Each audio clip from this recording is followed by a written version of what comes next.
নিয়োগ নেই বেশিরভাগ উপস্বাস্থ্য কেন্দ্রে, যেখানে আছে সেখানেও যান না চিকিৎসকেরা। কাগজে কলমে বছরের পর বছর পদায়ন থাকলেও সেসব চিকিৎসকদের চেনেন না ওই এলাকার মানুষেরা। এভাবেই চলছে ঝিনাইদহের 13টি উপস্বাস্থ্য কেন্দ্র। এতে সেবা পাচ্ছেন না প্রত্যন্ত অঞ্চলের মানুষেরা। এমন পরিস্থিতির কারণে গ্রাম থেকে সেবা নিতে ছুটতে হচ্ছে উপজেলা বা জেলা হাসপাতালে। এর আগেও আমি একদিন সোমবারে এসেছিলাম, উনি ছিল না, ছুটিতে ছিল অফিসের কাজে। আজকে উনি নাই। আগে ওষুধ পাতাম, ডাক্তার থাকতেও এখন ওই ঘরে ছাগল গরু চরে। এখন আমরা আর ওষুধ পাচ্ছি না, ডাক্তার থাকে না। হাসপাতালে যদি একটা বড় এমবিবিএস ডাক্তার থাকে তাহলে আমাদের সবার যারা সাধারণ মানুষ অল্প হয়তো দূরে যেতে পারে না, তাহলে এই জায়গাটা থাকলে পরে গরিব দুঃখী একটু উপকৃত হয়। দ্রুত পদায়ন ও পদায়নকৃত চিকিৎসকদের স্বাস্থ্যকেন্দ্রে গিয়ে সেবা দেওয়ার দাবি স্থানীয়দের। চিকিৎসক সহ জনবল প্রদান না হয় 1.5 যুগেরও বেশি সময় আগে বন্ধ হয়ে গেছে ঝিনাইদহের মহেশপুর উপজেলার মান্দারবাড়িয়া উপস্বাস্থ্য কেন্দ্র। খুলে পড়েছে ইট ও খসে পড়েছে পলেস্তারা, চুরি হয়ে গেছে দরজা জানালা। কেন্দ্রটি পরিণত হয়েছে জঙ্গল ও গোয়ালে, অথচ সরকারি খাতায় এখনো চালু রয়েছে এই উপস্বাস্থ্য কেন্দ্রটি।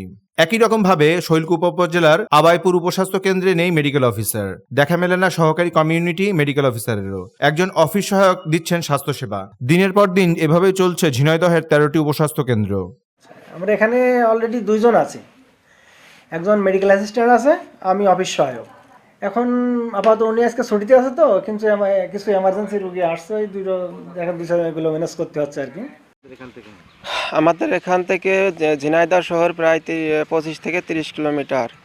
যদি এখানে ভালো কোনো ডাক্তার থাকে তাহলে পরে মনে করেন যে এখানের মানুষজন চিকিৎসা নিতে পারে, কিন্তু এখান থেকে চিকিৎসা নেওয়ার জন্য অনেক দূর যেতে হয়, যার কারণে অনেক লোক চিকিৎসা সেবা থেকে বঞ্চিত হচ্ছে। কোথাও মেডিকেল অফিসার পদায়ন থাকলেও সেখানে যান না তারা, ফলে স্বাস্থ্যসেবা থেকে বঞ্চিত হচ্ছেন হাজারো মানুষ।